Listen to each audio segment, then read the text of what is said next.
नमस्कार. आपण ठरल्याप्रमाणे आज म्हाडामध्ये आलो होतो आणि म्हाडाच्या सीओला आपण आज भेटणार होतो आणि त्या दृष्टिकोनातून जी आज त्या 92 मधल्या जे 22 लोकांवर कारवाई थांबलेली आहे त्या दृष्टिकोनातून आज म्हाडामध्ये आपण आपली बाजू मांडणार होतो. तर बने साहेब आणि तुम्ही पाठी बघू शकता, आज एवढी सभासद आज आपल्यासोबत म्हाडामध्ये सीओना भेटायला आलेली आहेत आणि सीओनी देखील त्या गोष्टीची दखल घेतली की एवढ्या मोठ्या प्रमाणात लोक इथे आलेली आहेत. तर बने साहेब, आता सर्वांना जाणून घ्यायला लागेल की आपली जी मीटिंग झाली सीओ साहेबांसोबत, तर त्याच्याबद्दल मला असं वाटतं की आपल्या सर्व सभासद जे इथे येऊ शकले नाही प्रत्यक्षात, पण त्यांना जाणून घ्यायचंय काय झालंय, तर मला असं वाटतं की आपण त्याच्याबद्दल आज आपण म्हाडाचे सीओ मुख्याधिकारी बोरीकर साहेबांना भेटलो.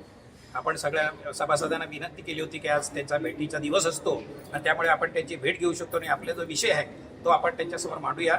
त्या पद्धतीने आपण सीओ साहेबांना भेटलो. त्या ठिकाणी एक्झिक्युटिव्ह इंजिनियर मदामे साहेब सुद्धा होते, ज्यांनी आपली सुनावणी घेतली होती. तर 22 लोकांचा जो विषय आहे त्यांनी जे सदनिका रिक्त न करता आपल्याला पूर्ण पुनर्विकास भेटीस धरलेला आहे.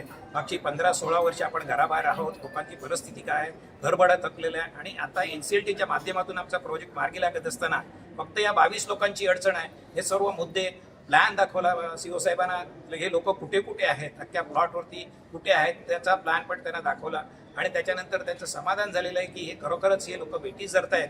त्यामुळे त्यांनी कार्यकारी अभियंता ज्यांनी सुनावणी घेतली होती त्यांना सांगितलं जे 22 लोकांनी काही मुद्दे उपस्थित केले होते त्याच्याबद्दल आम्ही ऑलरेडी स्पष्टीकरण दिलेलं आहे. ते स्पष्टीकरण परत एकदा तपासून बघा आणि तुमचं समाधान झाल्यानंतर पुढील कारवाई करा हे निर्देश मदामे साहेबांना दिलेले आहेत. त्यामुळे आपण एकजुटीने या ठिकाणी आलात. आपण बऱ्याच संख्येने, काही लोकांना सीओ साहेबांना भेटता आलं नाही, पण सीओ साहेबांनी कॉन्फरन्स रूममध्ये येऊन आपल्या सभासदांना भेट दिली.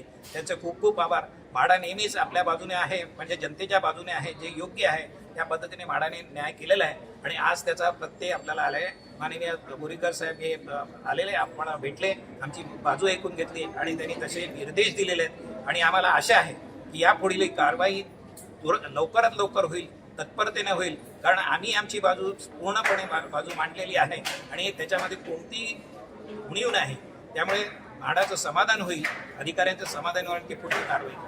आणि मला असं वाटतं एवढ्या मोठ्या प्रमाणात एका शॉर्ट टर्म मध्ये लोक आणि तेही पण नक्कीच आमचा विषय किती गंभीर आहे, लोकांची परिस्थिती किती खराब आहे. या आज दुपारी 2 वाजता उन्हातून एवढी लोक वेळ काढून अन्न पाण्याशिवाय इथं आली, हे गंभीर किती आहे हे त्याच्यावरून दिसतं आणि अशी परिस्थिती पुन्हा आपल्याला म्हाडामध्ये यावं लागू नये अशी अपेक्षा आहे, कारण म्हाडा योग्य तो निर्णय घेईल आणि त्याच्यावरती कारवाई करेल. सगळ्यांचे एकदा धन्यवाद. बोरीकर साहेब, मदामे साहेब यांचे धन्यवाद आणि त्यांच्या सर्व स्टाफने आम्हाला सहकार्य केलं. सिक्युरिटी खेरवाडी पोलीस स्टेशनचे अधिकारी आम्हाला सहकार्य करण्यासाठी इथे होते. गेटवरून एवढ्या मोठ्या संख्येने लोक प्रवेश करत असताना आमची वेगळी व्यवस्था केली होती. या संपूर्ण प्रक्रियेसाठी म्हाडाचे खूप खूप धन्यवाद. आणि धन्यवाद सगळ्या सभासदांची देखील जे आज इथे प्रत्यक्षात उपस्थित आहेत. कोणीही जेवलेलं नाहीये तरी देखील आज ते इथे आहेत आणि खरंच या गोष्टीतनं स्पष्ट करतं की किती आतुरतेने या प्रोजेक्ट बद्दल सगळी लोक बघतायत.